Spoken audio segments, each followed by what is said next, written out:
Bonsoir, bonjour, très cher professeur Bakengela, chers camarades. Il nous a été demandé comme travail pratique de choisir un sujet de recherche et ensuite le développer sous l'approche déductive, inductive et abductive.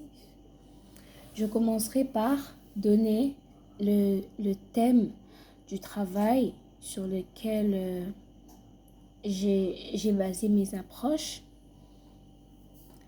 C'est l'impact du télétravail sur la productivité des employés. Nous commençons par l'approche déductive. Nous savons que l'approche déductive va du général au particulier, d'une théorie générale que tout le monde connaît, au particulier. Et on voit que dans la théorie, c'est que quand les employés travaillent, sont en télétravail, ils sont plus libres, ils ont plus d'autonomie. Et par conséquent, ils sont plus productifs. En application, ça augmente la productivité même de l'entreprise et ça les rend un peu plus efficaces. On a fait une comparaison entre les personnes qui travaillent au bureau et les personnes qui travaillent en télétravail, qui font du télétravail chez eux à la maison. Et de là, la nature de la réalité, c'est que la réalité, elle est objective. Ça veut dire on peut la mesurer sur base de différents tests pour observer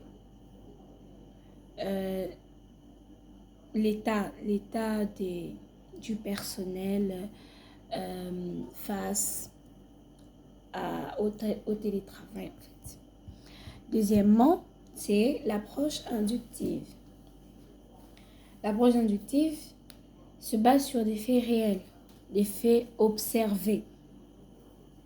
Et ici, à partir de ces faits, on essaie de construire une théorie sur base de ce qui est observé, sur ce qui a été vu. Ici, on observe d'abord et ensuite on donne une idée générale. C'est le contraire de l'approche déductive qui allait du général au particulier, mais ici, c'est du particulier au général. Dans notre sujet, on voit que le chercheur observe plusieurs entreprises, plusieurs groupes de personnes qui travaillent et il voit que le télétravail augmente la productivité de ses employés. Mais dans d'autres cas, le télétravail diminue la productivité des employés.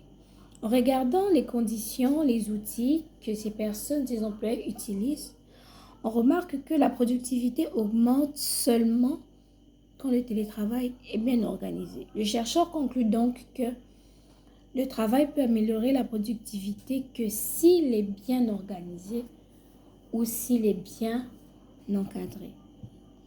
Alors, comme nature de la réalité, on dit ici que la réalité varie, c'est-à-dire elle dépend du contexte dans lequel on se trouve.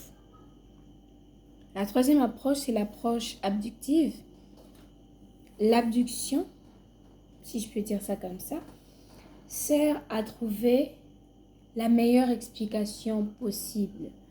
Je dirais, selon ma compréhension, que c'est le juste milieu de la déduction et de l'induction. L'abduction trouve la meilleure explication possible à un fait. Ce n'est pas pour prouver une théorie quelconque, mais c'est pour émettre une hypothèse plausible qu'on pourra tester plus tard.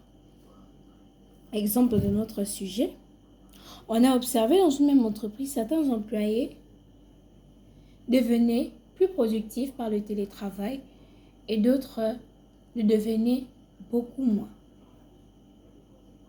Alors on se poserait la question pourquoi ces différences? Alors l'hypothèse que l'on donne à partir de cette approche, c'est que Ça dépend du profil de chaque employé. Sa motivation, ses conditions à la maison, sa possibilité d'autonomie. Donc, on voit toutes ces choses et le chercheur propose une explication concrète et ensuite, il pourra la vérifier avec d'autres méthodes. Ici, la nature de la réalité, c'est que la réalité, elle est complexe, parfois incertaine. La réalité peut être l'une ou l'autre des raisons que peuvent envoyer les employés pour justifier leur capacité ou leur efficacité et ainsi prouver l'efficacité ou la non-efficacité du télétravail au sein des entreprises.